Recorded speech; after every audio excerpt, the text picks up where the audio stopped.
Hey everybody, welcome to episode 129, Average Guy Opinions. I'm your average guy, John Corelli. Uh, like I said, I'm trying to stay on top of the news, and to me this is great. I'm looking at the screen while I talk. I just heard about today from a coworker, Tim Tebow is about to sign with the Jacksonville Jaguars, which I think is great. People probably go, "Hey John, you're an atheist. You probably don't like Tim Tebow." Au contraire, mon frere, I am a Tebow. I'm not a huge fan, but I'm not an anti guy either. I think, hey, the dude's a nice guy. The guy's a fucking athlete, and he may be the only guy outside of Peyton Manning in the last 10 years to give or at least a quarterback who gave the Broncos a playoff victory that I can recall. I could be wrong about that, but it's been a while. I may be wrong. I haven't been keeping solid track, but we went to the Super Bowl of Manning, won that Super Bowl against the Carolina Panthers, which was only 5 years ago. It feels a lot longer. And I don't know if we've had much success since. I don't know if we've even won a playoff game since. I have to look into it. But Tebow won us a playoff game in 2012. An unlikely victory. We were a home team because we were 8-8 and won the AFC West. That's how bad the AFC West was back then. We played the 12-4 Pittsburgh Steelers. Had no right to win that game, and he pulled it out in overtime. He threw like an 80-yard touchdown pass to Javon Walker, I think, to end it. And the guy's amazing. He's going to play tight end apparently for the Jaguars, and this is exciting because they got the first pick. They got Trevor Lawrence from who was the quarterback of the Clemson Tigers. I think he won the Heisman.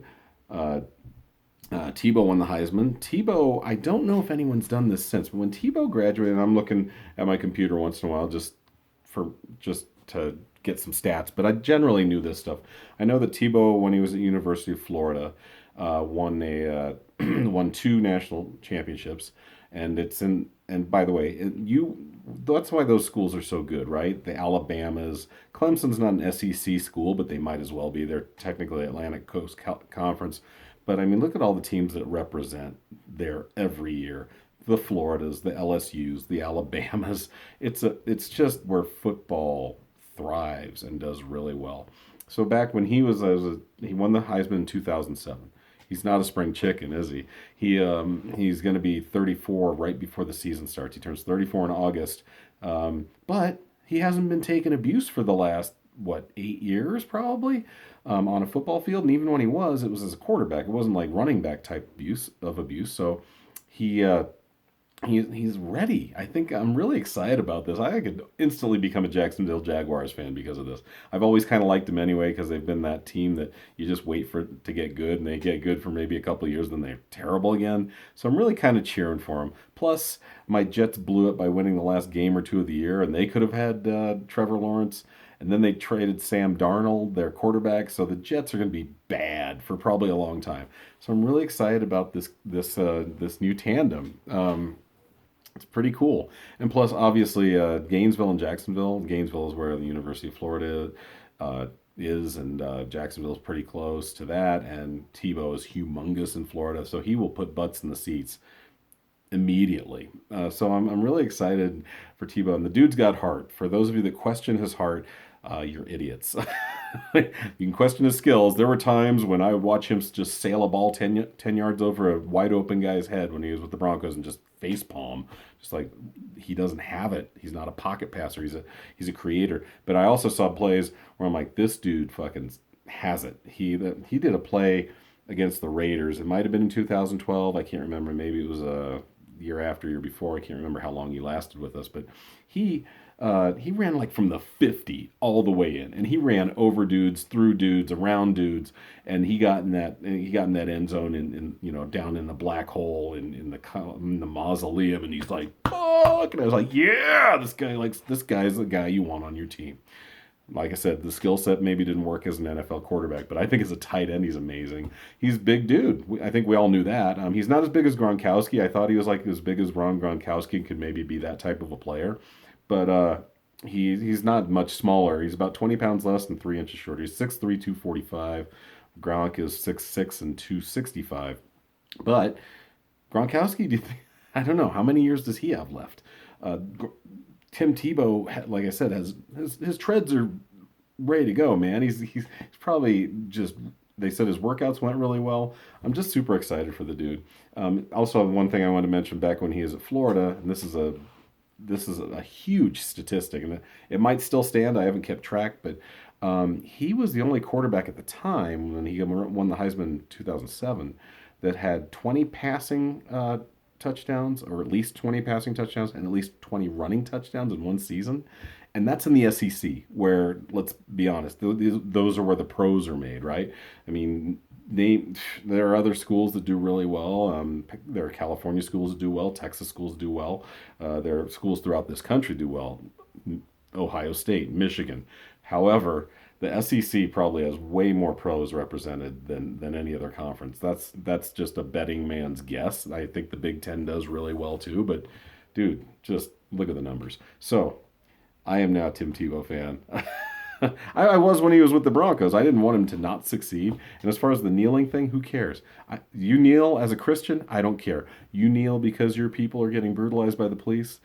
I care more than if you're a Christian, because I don't think you're dealing with the same shit. I think I think the Christians don't have the problems that black people do, right? In this, and even if you're a black Christian, you still get those problems because of the color of your skin. So when it comes to kneeling, I don't give a shit. Um, I wasn't upset when he kneeled, and I was more upset the people that got upset. Like, who cares? Who really cares? I mean, they've taken a lot of fun out of the NFL anyway.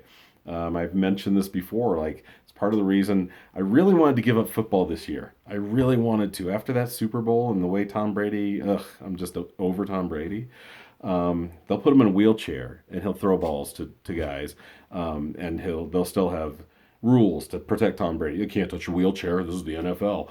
Just I'm tired of it. But man, this makes me want to watch some football.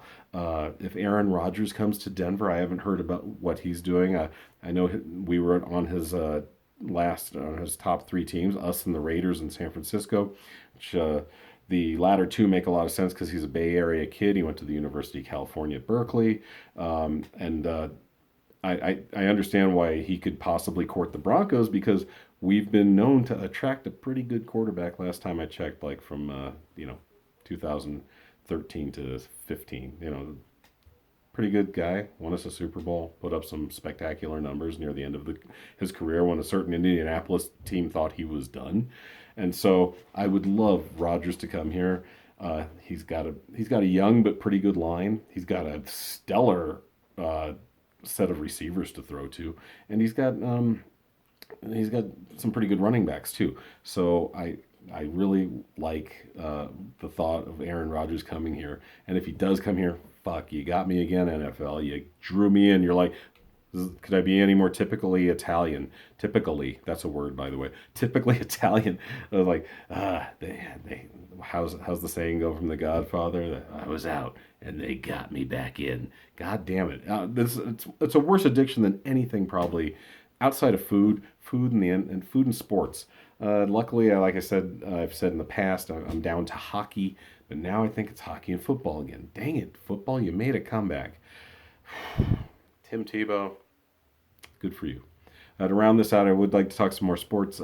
Another team that's orange and blue, just like the Florida Gators are for Tim Tebow. My New York Islanders are in the playoffs. I'm pretty excited about that. They're a 4 seed, and they got to play the Pittsburgh Penguins, who have been on fire. But I'm going to make a brave prediction here. I'm going to say the Islanders are going to win this in 6 games. I think they're sleeping a little bit. And I think Barry Trotz, who knows how to get guys to win and knows how to get goalies in the playoffs to overperform and just teams in general to overperform, I think Islanders in 6. You heard it here first. Maybe you didn't hear it first, but I didn't hear anyone else say it before me. So Islanders in 6. Tebow, I don't know. They're not a very good division, are they? I mean, the Texans are terrible, and I guess the Colts are pretty good, and yeah, I guess the Titans are good. So never mind. That may not be an easy division to make headway in when you won 1 or 2 games last year. But we'll see what the Jaguars do. We'll see what the Broncos do. They get Aaron Rodgers. You got me in. Damn you, football. But for now, it's hockey playoffs, and so I don't have to care too much about football until September. Very happy, very excited. I'm not going to fanboy out on you. I guess I just did for 10 minutes, to be honest.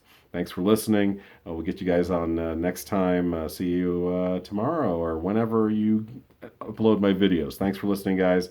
Average Guy Opinions, it's episode 129, if I didn't say that at the top. See you soon. Bye.